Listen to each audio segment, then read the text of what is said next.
and welcome to a new episode of our program, The Daily Debate, Thursday evening. I'm Yasmin Bakir. Tonight we're going to be talking about the practical steps that have emerged in the country under the leadership of President Abdel Fattah el-Sisi, reflecting 7 years back into presidency and specifically towards integrating youth into the various executive institutions, whether they are in the political leadership, which also believes today in them and just have the capability and the ability to not just work on them, but also make them part of this economic and political cycle. And that has made a big change, because that for very long was this huge gap that was left between the leadership and the youth sector here in Egypt. Now they're more trained, there's more trust in them, they're being helped by the older people in different institutions through their shared expertise and to the different institutions. And specifically, we're going to be shedding light on the PLP, the Presidential Leadership Program, which is one of the successful programs that has been proven so far in Egypt regarding integrating and promoting youth. So much has been done in terms of support by the leadership as a form of a trust into the youth, and in return the youth have also become very optimistic. They're innovative, they're energetic, they're young, they have a lot of ideas. So definitely believing in them and giving them the opportunity to integrate within the society here in Egypt did make a large difference, and we can see that clearly today. We're seeing youth at very young age, not very familiar to the system and the format of how Egypt has been working for very long years. We're seeing them, on the contrary, now earning different posts, whether they're in the governments, governors, ministers, or even in different high posts in the institutions. I have a very interesting guest today, because he was part of the PLP program, and he's working in a very distinguished place right now. And not only are we going to discuss generally about youth and how the president and his leadership and the government has exerted efforts in this regard, but he's also here to share his experience, and this is also very important. I've had also the pleasure to meet him a couple of years ago at the PLP program. So our guest this evening is going to be Mr. Mohammed Amer. He's a member of the Presidential Leadership Program, the PLP. He's also the coordinator of the International Relations and Conferences. Thank you for joining us, sir. Thank you, Yasmin. Thank you so much. First of all, I would like to thank you for hosting me tonight in the wonderful and the insightful The Daily Debate. And I think it's a big privilege to be here with you and to be hosted in the Egyptian television. One doesn't get the privilege to be here every day.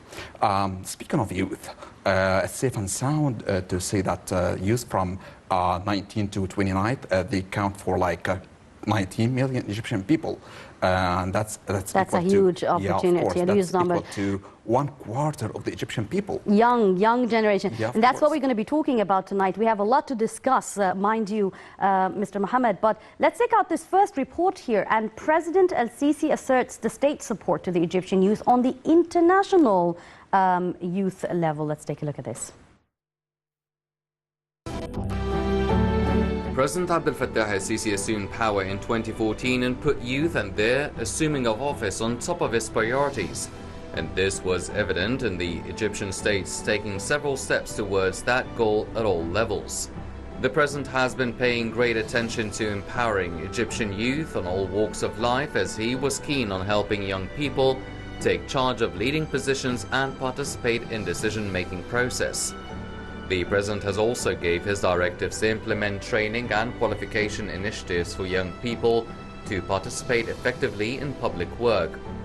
The president also outlined legislation by Egypt to support entrepreneurship, including 2 laws regulating ride-hailing services in the country, as well as regulating food trucks. el-Sisi directed the government to implement a number of initiatives to support and accelerate the growth of entrepreneurs to develop innovative businesses in today's competitive economy. Since President el-Sisi took office in 2014, the government has held almost a dozen of national youth conferences. Each was held in a different governorate to ensure the engagement of youth across the country. The president also launched in 2017 the World Youth Forum, of which 3 editions took place. The forums consisted of around 9 parallel sessions and workshops daily for almost a week, offering a platform for youth from around the globe to share their success stories, experience and research projects, and to hold a dialogue with panelists who are experts in various fields and international officials. President Sisi has called on young people to work hard, innovate, think outside the traditional frameworks, be confident in themselves, and resolve their ideas and dreams to a tangible reality that will bring Africa a brighter future, a decent life, and a suitable place among peoples and nations.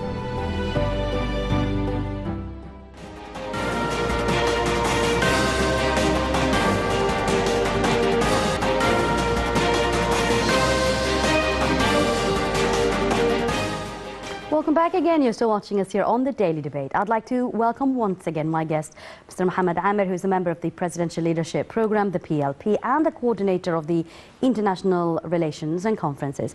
Mr. Amer, thank you so much for coming once again. Thank you so much again. As we've seen in the report, seems to be that empowering youth and integrating them in the part of the Egyptian, actual political leadership is not a slogan anymore, but is actually something in reality and came true. What are your comments on that? So I was saying that young people from 19 to 29, they account for 19 million people, which is 1/4 to the Egyptian people, which is a huge power to take into account for the endeavors of developing our country. In the last few decades, we had certain problems. First of all, which is employment, which is the most important problem that we had. You do not have to wait for the recruitment letter from the former government in order to work and to provide for your family. Speaking of myself, I tried entrepreneurship, which is a better solution now for your problems, and you can open your own business, you can provide for your own family, you can try making up your mind and giving more solutions for yourself. You do not have to wait for the former recruitment. You remember the recruitment letter in all times, so you do not have to do this now. But speaking of empowering people in employment sector, the government now provides a lot of entrepreneurship platforms and programs. I can talk about the Presidential Leadership Program, which is #1 now. I myself get my honor to be a member of the Presidential Leadership Program, PLP. His Excellency President Abdel Fattah al-Sisi launched the initiative of the Presidential Leadership Program in 2015, and then he called the year of 2016 the year of youth or young people. Presidential Leadership Program, or PLP, it's a platform for young people to be qualified politically, socially, administratively, and the country itself wanted to have a big and huge base of young people who can be qualified to be injected in the state and the administrative system of Egypt. We have a lot of years of, you can say, corruption, you can say bad governance. So now young people are now injected into the administrative system. I get to say that I'm honored to be a friend of those people who are being recruited as vice ministers. They are vice governors. I'm from Kalibaya, by the way, so I have 2 vice governors in Kalibaya. So and they're all from the PLP program? Yes, of course. Well, I'm glad you mentioned the PLP program. Maybe we can start talking about this right now. And you're specifically the second batch graduate from there. And I'll also share my personal experience. I've met you there at one of the sessions. And thank you so much. And I was very impressed because a lot of people do not really know what happens inside the PLP program. It's a very outstanding, highly qualified and illustrated program. And it brings youth from all different institutions who are very competitive in terms of their potentials, and you have a program where you start to train them on different levels. I took part in training them to deal with the media, for instance, and it was very interesting to see the mentality and the background of these different individuals. So to just clarify again, it is a challenging program, but it does include a lot of hundreds of youth from across the governorate, where you just pick the top into the positions, but everybody else gets the opportunity to learn. Talk about this experience, and I believe that another batch graduated, the third batch as well, and I believe the program itself has developed since the first batch graduated. How much of a difference did that affect you as a youth who is entering into this working life with or without the PLP program? What has it added in terms of value to you? Okay, thank you so much for this wonderful question. And let me trace back to the year of 2016 when the His Excellency President Abdel Fattah al-Sisi initiated the program. The application process is very easy. You log into the internet and then go to the website of the program and then put in your information, personal information, and then public information, general information about your skills, your potentials. And so on, and then you are being chosen if you are competent enough, and then when you go into the program, you go into certain levels and certain academic lessons. It goes for like 8 months. Yes, I remember 8 months. Starts with national security, management, financial management, administrative skills, and then you get graduated from the PLP. Then what happens after that? You can compare your mindset before PLP and after graduation. Of course, speaking of myself, it totally changed my life. It totally changed my mindset. And by the way, I finally or recently, the last year, I got appointed the Accountability State Authority. And of course, I think PLP changed my mindset because I got much more information about how the state works, how ministers think, how principals think. So I think, and I encourage a lot of young people in Egypt to apply for the PLP, and it's very easy to be one of us. Now, apart from the programs such as the PLP for training and integrating youth who are with high potentials into these different administrative process institutions, there's also the fact that technology is playing a very important role in our life. That should also be integrated in terms of training, because you believe, I'm sure that youth would believe that training is part of how you develop yourself. Every day you should learn something new. How has that also added to the fact that now everything and all institutions are going digital towards the 2030 Sustainable Development Program agenda here in Egypt? Of course. I was talking about the problems that we had facing young people in Egypt. One of them is the lack of digital education. And most recently, Dr. Tariq Shawqi, Minister of Education, he launched a very promising plan to develop education in Egypt. It's a long-term plan. It's going to be exhausting. It's going to take a lot of time, but I think its results are going to be very encouraging for our future. There is a big gap between academic life and job market requirements and needs. Young people graduate from a university, they do not have the digital background.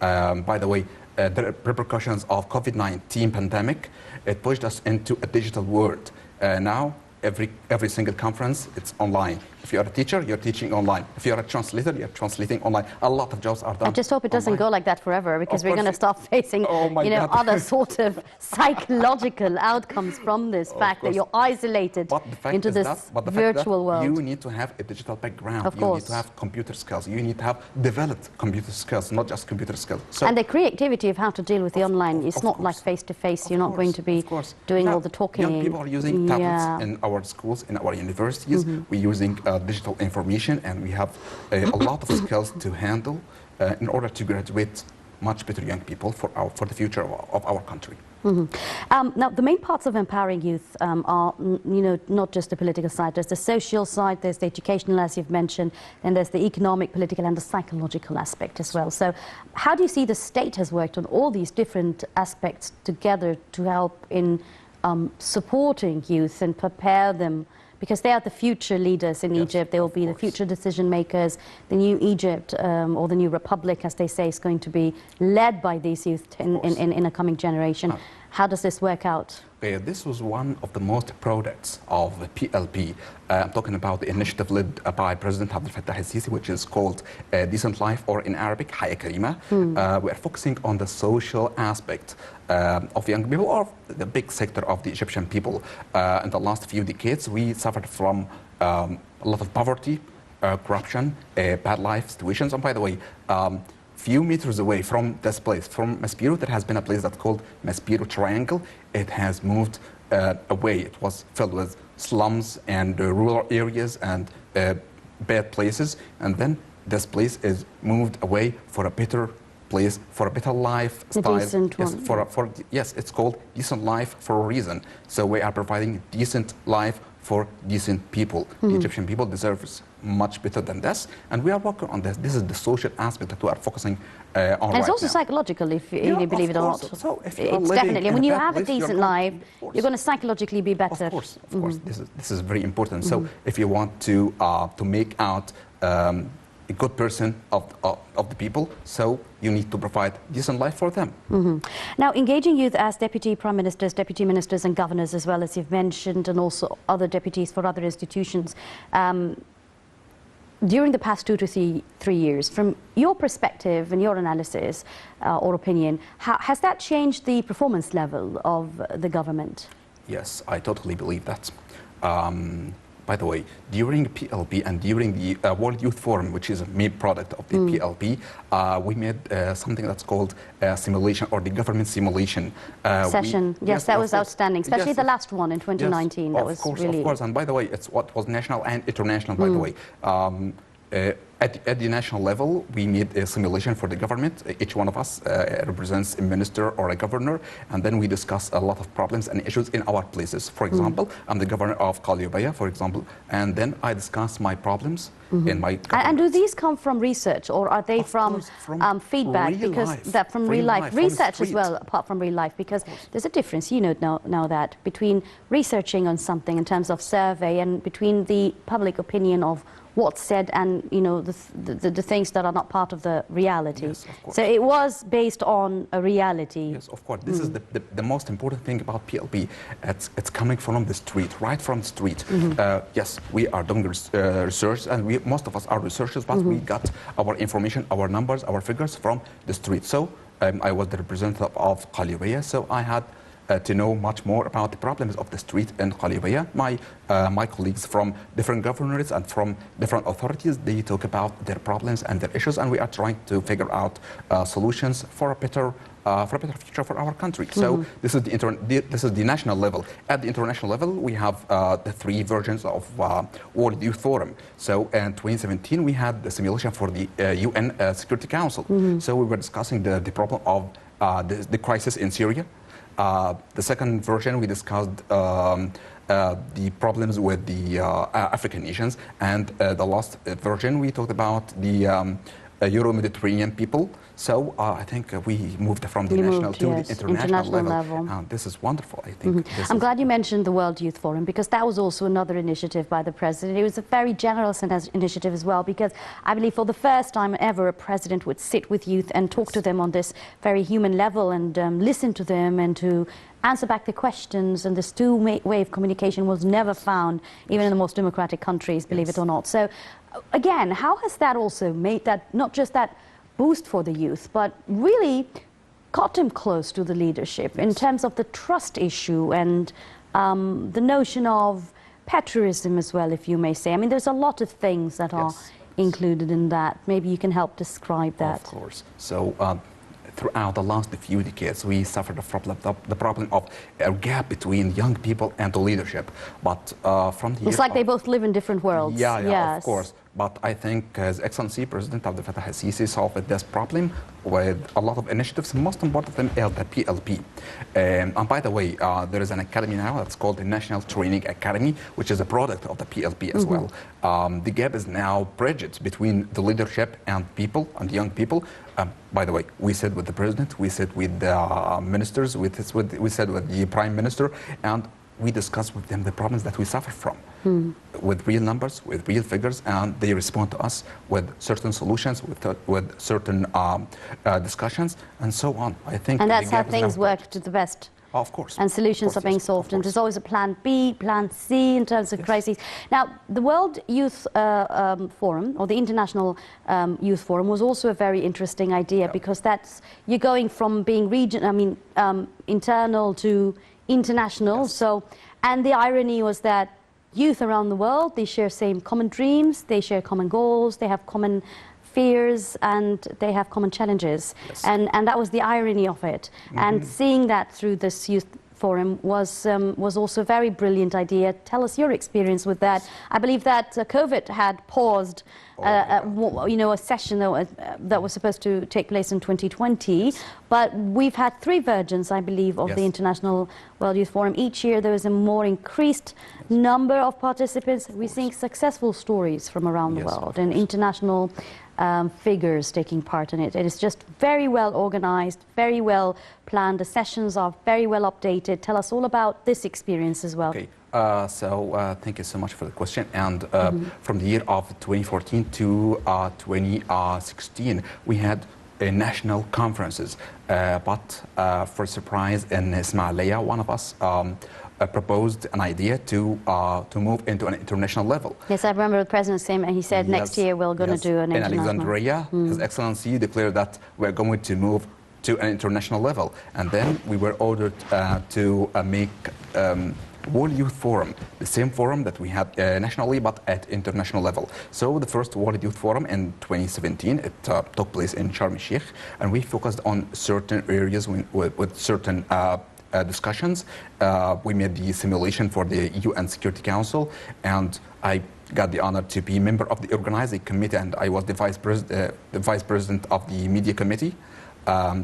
We collaborated together in order to make a success of this with this forum. By the way, it was made for only one World Youth Forum, but after its wonderful success, His Excellency President of the yearly one. Yes, he said that it's not going to be only one, it's going to be repeated every single year. So we had the version of 2017, 2018, and then 2019, and due to the precautions of COVID-19 pandemic, it stopped right now, but I think it's going to get They back. better resume back on reality. It's not something that can go online. We were just talking about that. It's not going to be online, of course. Okay, now, how do you view the adoption of the youth initiatives and, Mr. Mohammed, and the ideas and they're translated into actions through the presidential directives? Because was not just a level of breaking the gap, or bridging the gap, I may say, and breaking the silence, but it's also an idea to transform these ideas from the youth into reality on the ground. And we're seeing so much being implemented in projects, and the mentality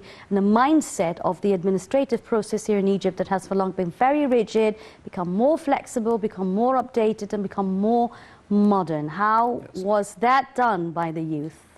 Okay, you can now count the members of our Egyptian cabinet, and you can see at the faces, they are finally young, they are finally fresh.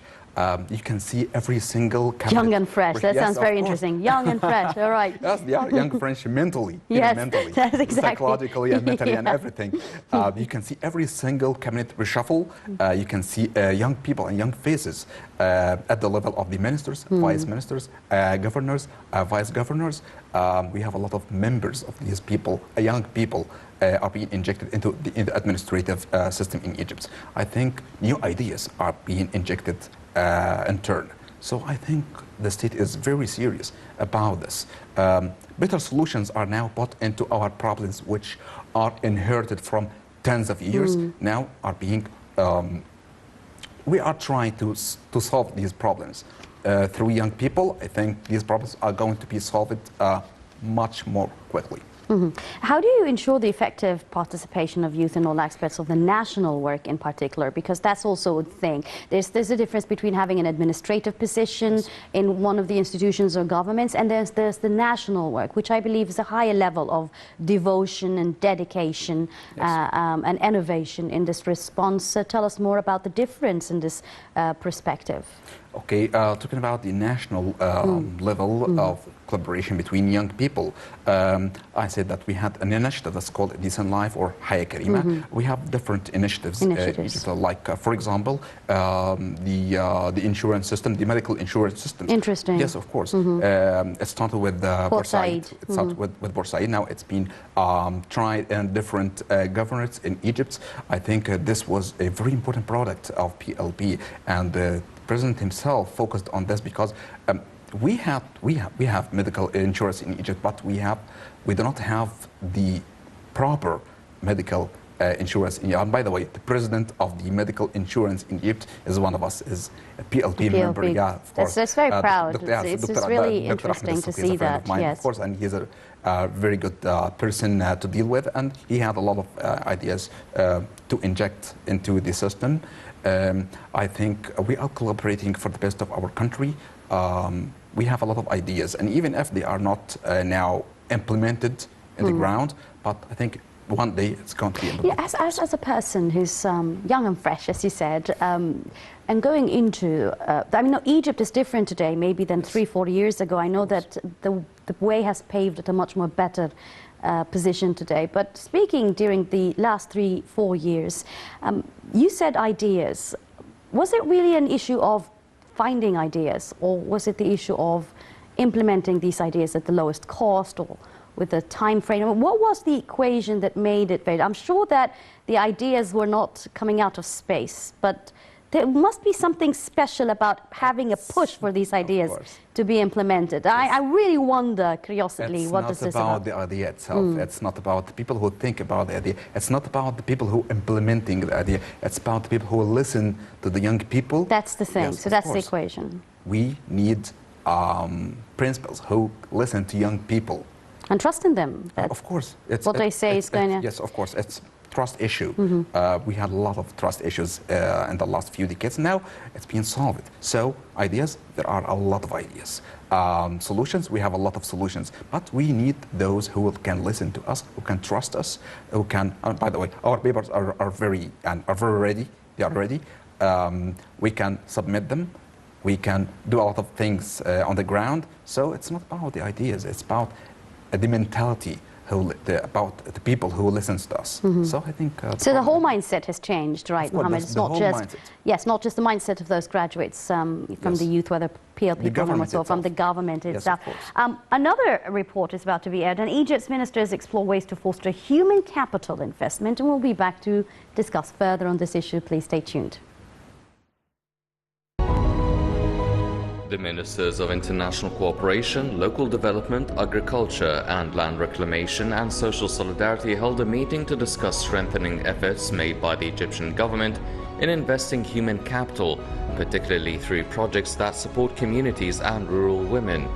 Done in cooperation with multilateral and bilateral development partners, the projects are aimed at improving the living conditions of rural communities, in line with President Abdel Fattah el-Sisi's Decent Life presidential initiative. Minister of International Cooperation Rania Mashad said that the projects supporting rural communities and women are weaved in the ministry's portfolio, bringing together national entities and global development partners to align efforts in order to ensure effective implementation.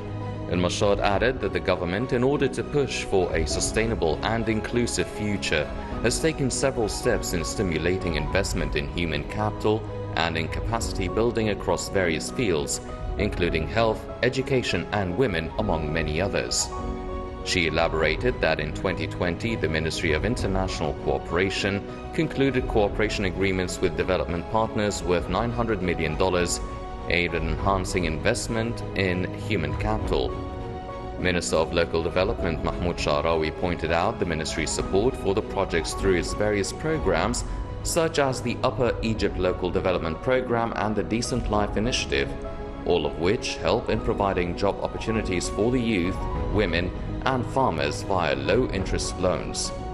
The Economic Support Program, Your Project, is important to establish micro and small enterprises, advancing the village's socio-economic status. For his part, the Minister of Agriculture and Land Reclamation, Said Al-Qusir, stressed the importance of projects related to agricultural and rural development and the need to invest in these areas as a priority in the coming period in order to achieve agricultural sustainability and modernization. Implemented across 30 villages, the project aims to support food security and improve economic and social conditions. Minister of Social Solidarity Naveen Al-Qabbaj also said that 67% of the beneficiaries under Social Solidarity services are rural residents. Al-Qabbaj added that the ministry is a key partner in the Decent Life Initiative, investing in the human capital development programs, maximizing family and childhood development, and raising the living standards of citizens. In 2020, the Ministry of International Cooperation secured $9.8 billion worth of development financing agreements, including $6.7 billion to implement 70 state sector projects and $3.2 billion for the private sector. In 2019, President Abdel Fattah el-Sisi launched an initiative aiming to improve the standards of life for the neediest community groups across the state and raise the level of efficiency of the daily services in villages. Called Haya Karima, or Decent Life, the initiative targets the development of Egypt's countryside in 3 years.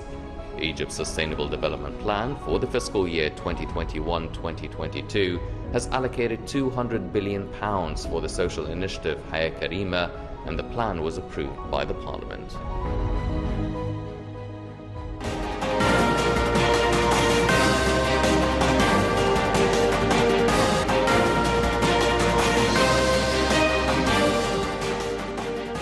Welcome back again. You're still watching us here on the Daily Debate, and I'm still joined in the studio with Mr. Mohammed Amer, member of the Presidential Leadership Programme PLP, and also coordinator of the International Relations and Conferences. Mr. Mohammed, now PLP was just a start of it, but there was other things going on. Let's start by talking about the endeavours of the National Training Academy that kicked off in 2018. I believe it was affiliated to the presidency itself. So tell us more about, you know, how important and efficient is this training academy program? Okay, let me say that NTA, or the National Training Academy, is a product of the Presidential Leadership Program. We decided that we can move the platform of the PLB into a physical platform or a school to make a school out of it. So we made the idea of making a platform, physical platform out of it. NTA was established in 2019. It's affiliated to the Egyptian presidency, and now we have different plans and different programs affiliated to the NTA. So is it actually a degree or a diploma you take when you... Yeah, it's more like a training program. We have different training programs, at the top of which is PLB. We have moved to the international level, focusing on the African depth, like the African Presidential Leadership Program. So we are inviting young people from the African countries to learn the same thing that we learned here, so they can develop their own countries, which is for the benefit of the African continent. Another program is the EPLB, the Executive Presidential Leadership Program. It focuses more into the executives in the Egyptian government, officials of the Egyptian government, so they can develop their potentials, their mindset, and so on. So we have the Advanced Presidential Leadership Program. You can say it's a level 2 of the PLP. So we have different ideas and plans and programs. And all of these programs are to integrate and prepare the youth for the administrative public posts. Yes. So we're talking about the public posts. So anybody who is just a graduate cannot be benefiting from such programs unless they are being prepared to take part in the governmental sector. Is that right? Yeah. Or are they having plans to integrate all youth around Egypt, whether they are going for a public post or not, in terms of certain programs or certain sessions that they would take? The national security session, for instance, is very useful. Every single citizen in Egypt should be very well aware of that, for instance. Yeah, of course. And are these future plans? Yes, of course. We have a lot of future plans, and do not be surprised if that we got like the African PLB. We have, we can say, like the Asian PLB, European PLB. We can move into more international level out of the little idea that we had in 2016. So what are the plans, Mr. Mohammed, for the upcoming stage, ensuring the effective participation, of course, in youth in all the aspects of the national work or the governmental sectors or the administrative process? What are the plans in this regard? I think since last year, the COVID-19 changed the whole world and the way we think, the way we act in our lives. So I think we have a lot of ideas to implement in our future. We are waiting for WIF, World Youth Forum, to discuss these ideas internationally. We're not talking about Egypt in itself. So we have international platform in order to get more into collaboration with other countries. I think we have a lot of problems to solve, and we have a lot of ideas to implement on the ground. I just have a very interesting question that just popped out of my mind at the moment, taking part in not just the PLP, but in the World Youth Forum and so forth. So when you sit and you speak to these youth from other countries, tell us about the capabilities and the potentials they have. Is it very similar here to the level of extent after joining such a program, or do they think differently? Are they trained in a different way? I mean, what makes these the potentials between the international youth and the Egyptian youth in this regard? On the sidelines of 2017 WIF, I sat with a lot of African young people just like me, and they were astonished by the idea that we had in Egypt. So you can say and set assured that we have a lot of potentials here in Egypt that's not there in a lot of countries. And by the way, we are learning from much more developed countries. So I said with the African people, I said with the European people and young people from different countries, we have our own potential and we have much more. So we can learn from them and we can teach those who do not have them. So it's about collaboration, it's about integration in our international society. And now with you working after being trained and involved in so much things to do with this program itself as the PLP or so, how do you find yourself in terms of your establishment? You said your mindset has changed. Yes, how useful has that been in your career? And because why I say that usually when people start working, it takes them, when they say minimum 5 years experience, it's because internationally this is the period of time where you can at least be ready to deal with people on a more different mindset and mentality. But with this program, I think got short years for you. Yes. So how has that been beneficial to you in your field, in your career? Yes, I know it's a very short period, by the way, but I learned a lot through them. By the way, 1 year ago, I got appointed at the Accountability Authority. I'm now a member of the African Relations, International Relations and conferences. Yes. Congratulations on that. Thank you so much. So I got the information, I learned it through this short period, and then I got the experience. I'm learning as you work. Yes, of course, as I work. So I'm dealing with African countries. African countries, by the way, they need extra care. They need much more information to know about. So I'm using my experience. Yes, you're sharing expertise with them. It becomes very helpful. I believe that's what the African nation needs. Yeah, of course. Share of expertise. We need to focus on the African depth much more. So do you do training programs between different African countries to sort of engage the African youth? Learning from Egypt, I believe, has successful stories, Egypt, in different aspects. Of course, and by the way, this was a very nice accident.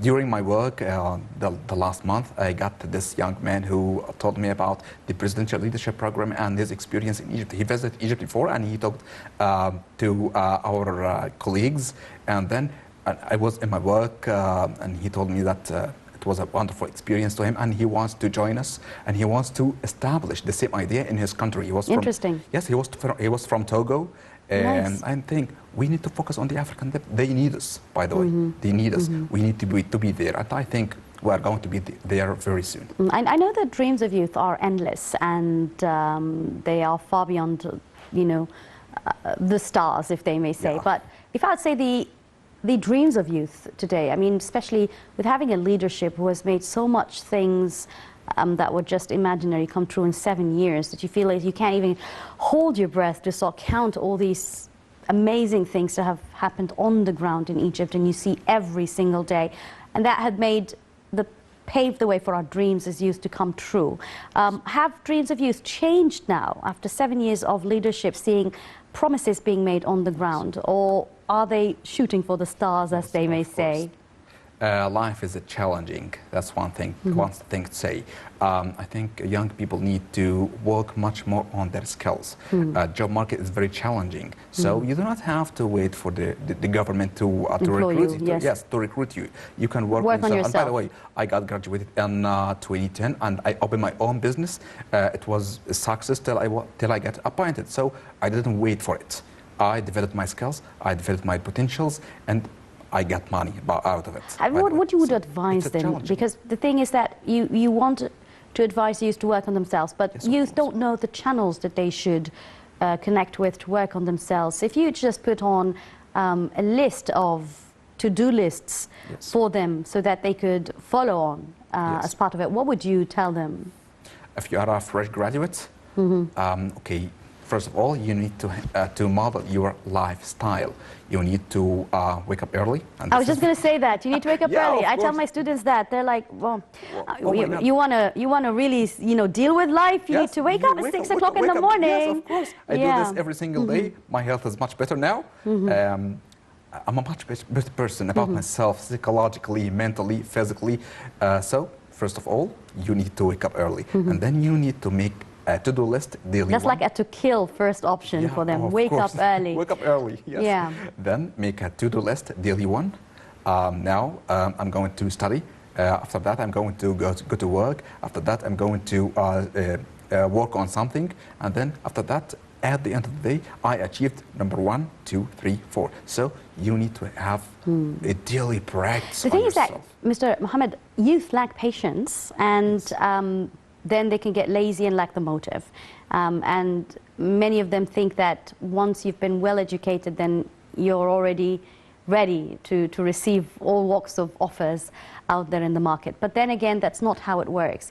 But at the same time, we see even the requirements of recruiting people, whether in the public or private sector, they don't need to sort of psychologically drain you to test you for 6 months and 1 year and so forth. I think a 3-year probation period is the international standards that are being used here. Yes. So again, what would you advise youth in terms of the ones who are impatient, who have certain dreams to fulfill, but you can't get there before you go through a number of other roads that are a bit... So let me say something. You need to be patient.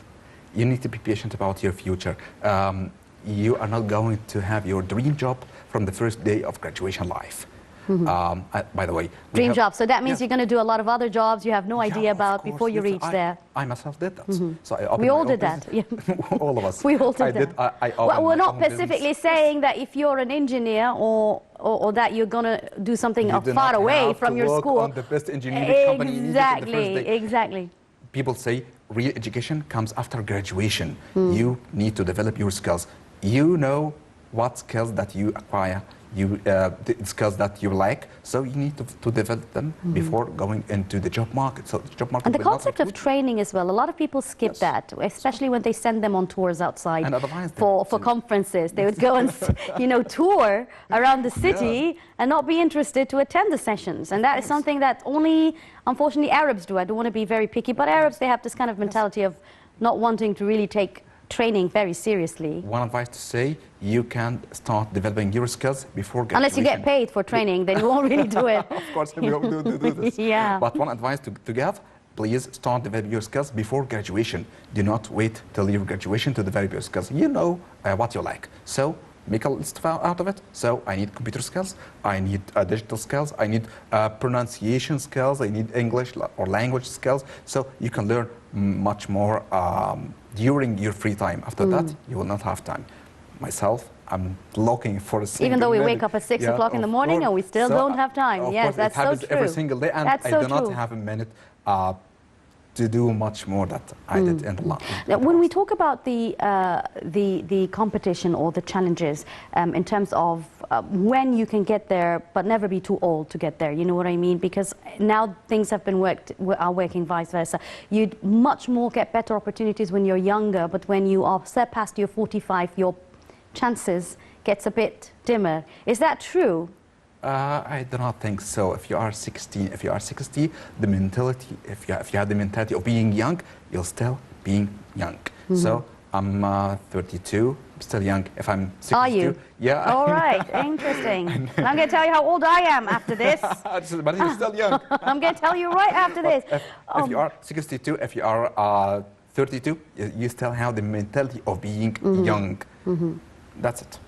And if we want to talk about the new republic, that's everybody's hashtagging now, looking very much optimistic onto the new form of what Egypt's going to be like. You think that the opportunities for youth in the near future is much more different than it was because so much has changed. Yes. But does that make it more challenging for them to fit and compete into whether it's such programs or such academies and so forth? Because now if you were 100 that were the top notch back then, now you're going to be 5,000, for instance. After 2 years, you're going to be 10,000. Yeah. And I'm sure it's not going to accommodate all this number. So again, what would you advise the youth in the near future? The new republic, talking about the new republic, we are going to move to the new administrative capital. I think new ideas are going to emerge. So you need to cope up with what happens in the future. What happens now, which develops or makes you ready for the future.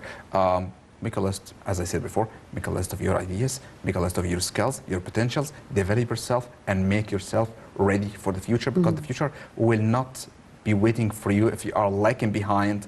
So, but adding to that is the fact that we're also going through towards a sustainable development. Yes. And this is sustainable as well. That's the thing. So why is it important within the state's efforts to encourage these youth to work towards the sustainable development? And believe it or not, a lot of people up until this moment are not very well aware of what sustainable development is. Yes, of What course. is it?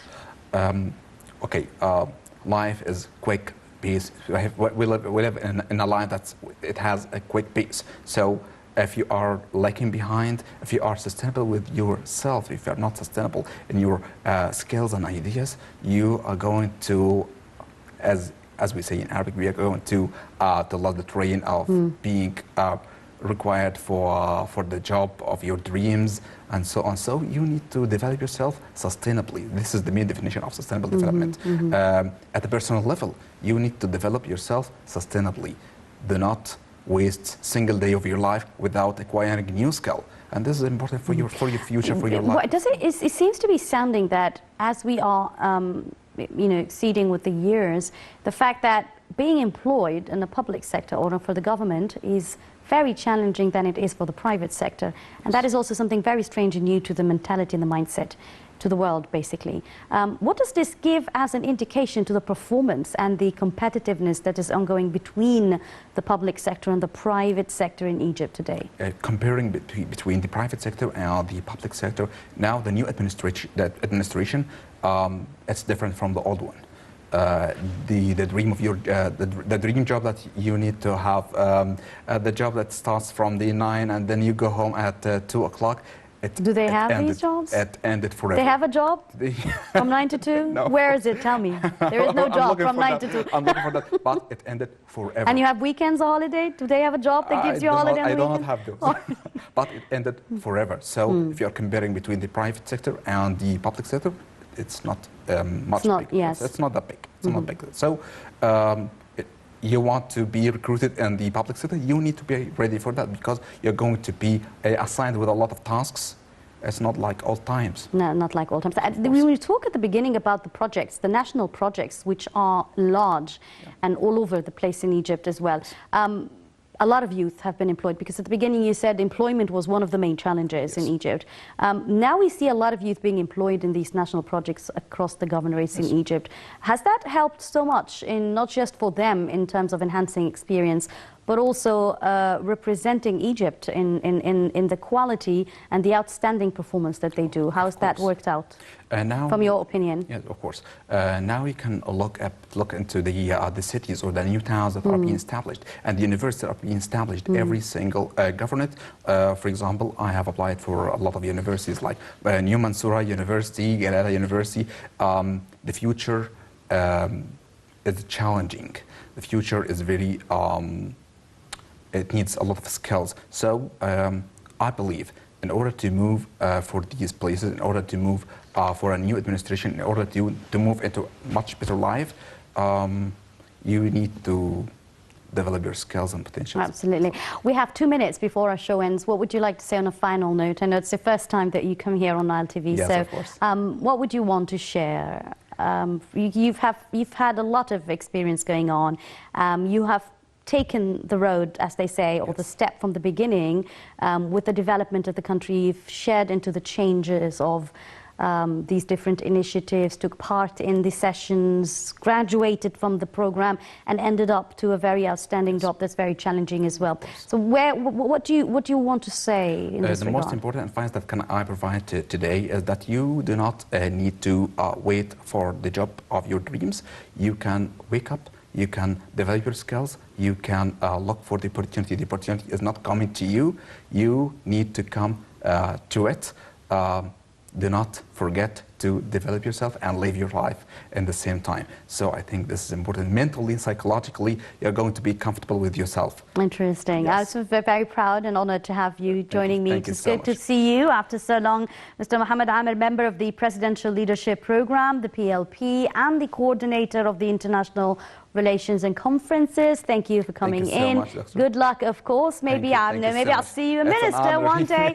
Thank you. Thank you so much.